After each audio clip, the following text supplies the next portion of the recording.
Bonjour à tous et bienvenue dans cette nouvelle vidéo d'analyse technique journalière. Nous sommes aujourd'hui le mercredi 20 décembre 2023 et nous allons effectuer un tour de table grâce à notre robot Vision de FBT, forexbaskettrading.com. Je vous invite à télécharger la version gratuite disponible pendant 72 heures en entrant votre email, numéro de compte et code CAPTCHA. Vous cliquez sur activer. Vous pouvez télécharger la version en MT4 ou MT5 et puis vous allez recevoir un email avec un code email en entrée.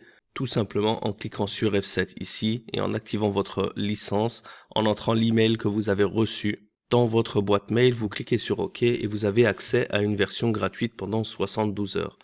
Alors nous allons commencer notre analyse journalière et aujourd'hui nous avons un marché qui est assez intéressant avec, comme à notre habitude, l'indicateur Power.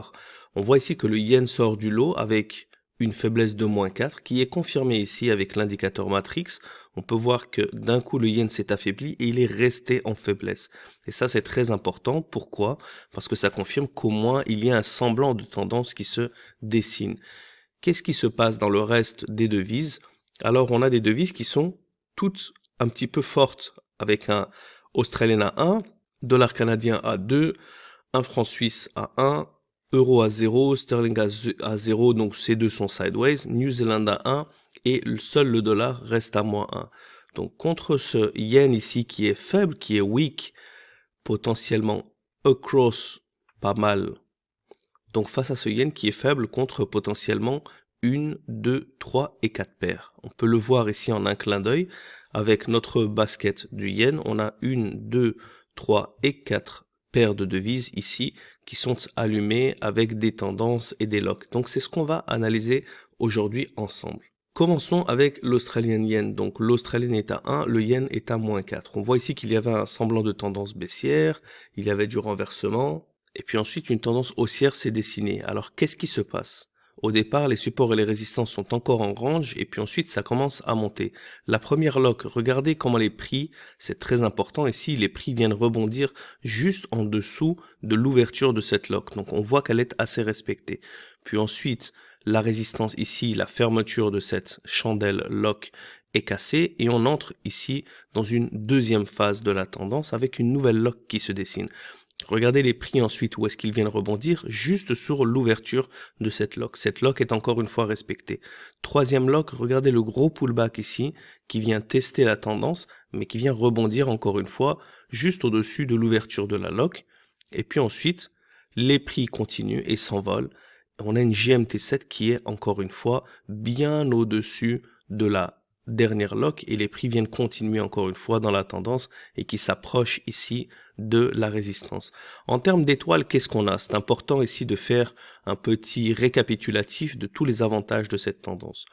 En tendance long terme, on est quand même dans une tendance baissière. Donc on perd cette étoile ici. On n'a pas une tendance haussière. Les supports et les résistances sont bien ici montantes, à part ce petit range ici. Donc, on ne peut pas leur donner une étoile complète, tout simplement parce qu'ici, on était quand même dans un range. Les locks sont assez bonnes, les locks sont toutes respectées, donc on gagne cette étoile-là. La GMT7 est très petite, elle est bien au-dessus de la dernière lock, donc on est toujours bon. Et enfin, en termes de dernière résistance, parce qu'on est en tendance haussière, on s'approche vraiment beaucoup du plus haut de ce range ici, qui est déjà plus haut que le plus haut de toute la tendance long terme. Donc on peut lui donner cette étoile. Donc on n'a pas l'étoile long terme, on a une demi-étoile, on va dire, des supports et des résistances, on a l'étoile des locks, on a l'étoile de la JMT7 et on a l'étoile du breakout, ce qui nous donne 3 étoiles et demie. Alors on avance un petit peu avec le CAD yen. Le CAD yen, qu'est-ce qu'on a? Regardez, comme vous pouvez le voir ici, on est également contre-tendance. Là par contre, on n'a pas passé les plus hauts. Donc vous voyez comment c'est important ici de se rendre compte qu'en long terme, on n'est pas ici en train de casser des plus hauts. Donc bien sûr, on a toujours une opportunité à court terme qu'on est capable de prendre, on n'est pas obligé, sinon on aurait agrandi le range ici jusqu'ici. Donc on n'est pas obligé, mais c'est simplement, ça nous montre une confirmation que ce range-là est simplement à court terme. Donc il faut faire quand même attention. En termes des supports et des résistances, on est déjà bien mieux parce que vous pouvez voir déjà qu'on n'avait pas de range, d'un coup c'est remonté. Les supports sont tous bien réguliers, les résistances bien régulières.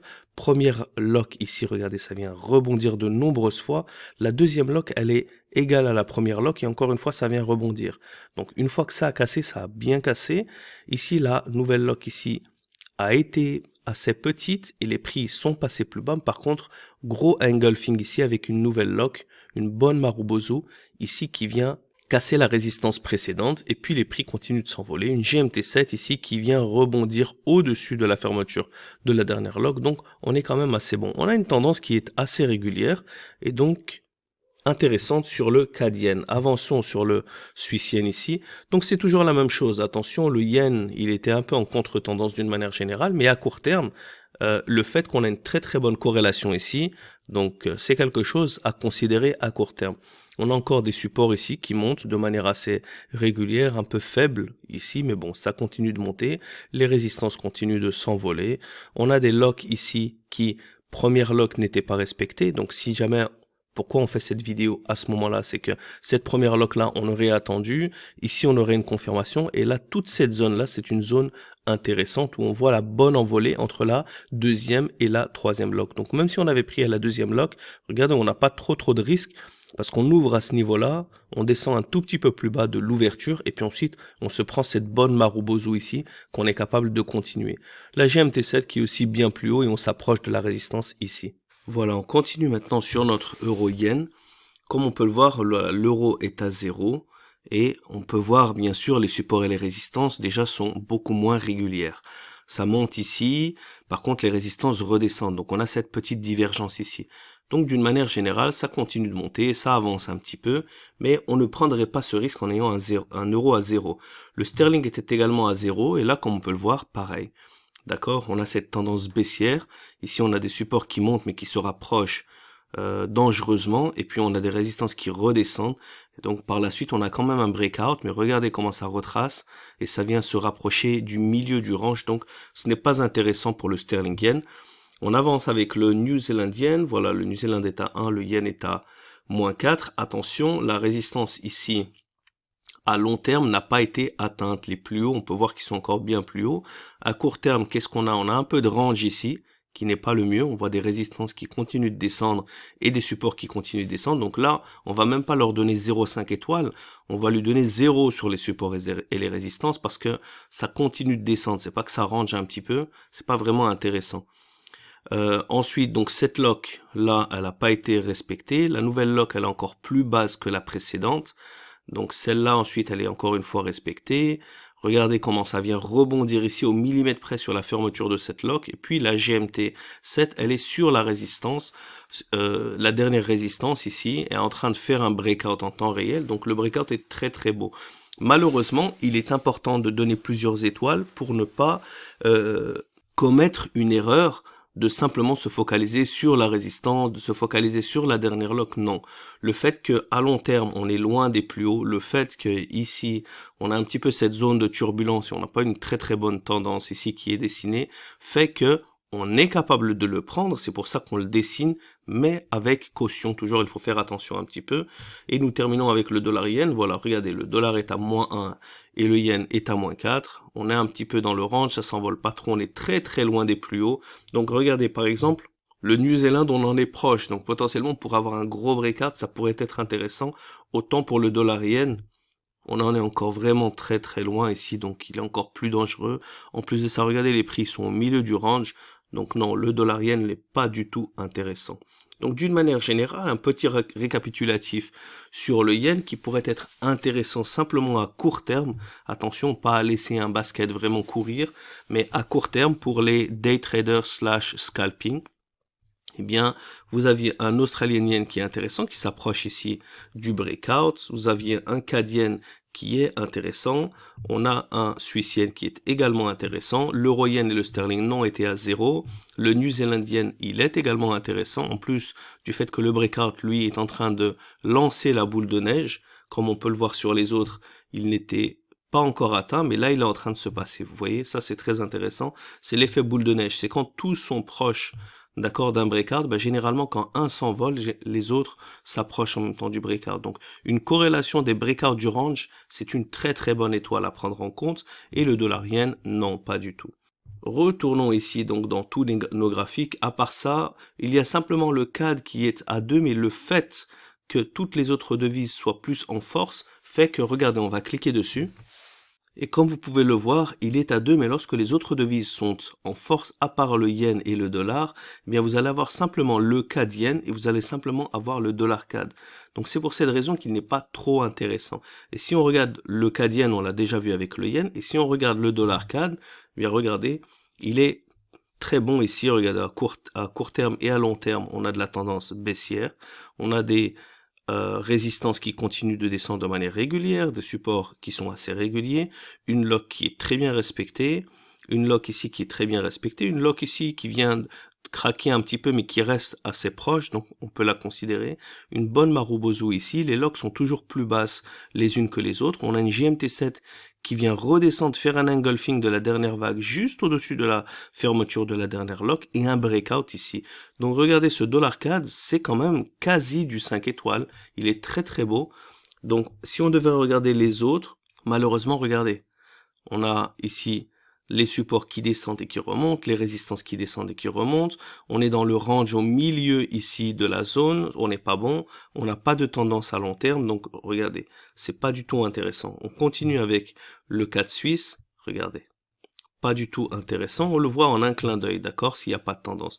Le CAD yen, on l'a déjà vu avec le CAD yen, avec le yen, il était intéressant. L'EuroCAD, regardez, là, absolument pas du tout. En long terme, c'est très choppy. À court terme, ça monte et ça descend. Là, c'est l'un des pires scénarios. D'accord? On a des supports qui sont même pas du tout réguliers. On a des grands écarts ici. On est des petits écarts ici. On est au milieu du range. Non, pas du tout. On va pas perdre notre temps. Le Sterling CAD, trop choppy. Le New Zealand CAD est pas bon, le dollar CAD est absolument magnifique. Donc le fait que le dollar CAD est très bon, on pourrait potentiellement l'ajouter seul dans un deuxième basket, d'accord? Même si c'est pas l'idéal, parce que l'objectif c'est vraiment d'ouvrir des baskets avec plusieurs paires. Donc on va regarder ce dollar un petit peu comme il était bon avec le dollar CAD. On va regarder, c'est comme ça qu'on tire un petit peu notre analyse en matrix, en 3D, en Rubik's Cube. Pourquoi?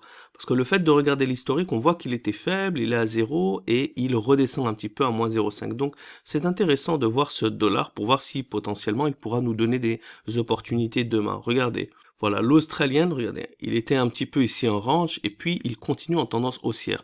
Malheureusement, il est dans un rectangle, donc il n'y a pas vraiment de tendance, on le laisse de côté, mais potentiellement, s'il continue comme ça, demain, il sera bien intéressant à analyser le dollar. L'euro-dollar, regardez, l'euro-dollar il range un peu, il a cet envolé et là il est dans un rectangle. Donc si ça continue, toute cette zone-là va devenir une tendance haussière. Un rectangle n'est pas un reversal. Un rectangle, ça reste intéressant parce que ça ne va pas à l'encontre de la tendance. C'est pour ça que c'est intéressant de les garder au chaud. Voilà, là on est encore une fois dans un rectangle. Regardez les supports, les résistances, ils restent un petit peu les uns proches des autres, et là on a un petit retracement, donc le sterling dollar est pas du tout intéressant, mais il faudra l'analyser. Le New Zealand, vous voyez, ça continue comme ça a fait le breakout, ça continue de s'envoler. Le dollar CAD, c'est celui qu'on a vu qui est intéressant, très bonne tendance. Le dollar suisse, voilà, tendance baissière, ici ça continue, et le dollar yen, nous l'avions vu avec le yen, on a une tendance baissière, ça retrace un petit peu. Donc on est curieux de savoir ce qui va se passer d'ici la fin de la semaine. Encore une fois, on est le 20 décembre, on s'approche des périodes de Noël, donc c'est pas une période où on va vraiment être très actif dans le trading. On peut plus analyser, essayer de trouver des opportunités potentiellement à court terme, mais il faut faire quand même attention, parce que avec le manque de liquidité, on peut avoir des volatilités qui sont incontrôlées, comme je le dis souvent, dans les fins de période, donc les fins d'année, les fins de mois, les NFP, généralement, il faut quand même faire attention. Donc voilà, c'est la fin de l'analyse journalière. Nous sommes le mercredi 20 décembre 2023 et je vous retrouve demain pour une nouvelle vidéo d'analyse technique. D'ici là, je vous souhaite un excellent trading à tous et un bon courage. Ciao, ciao.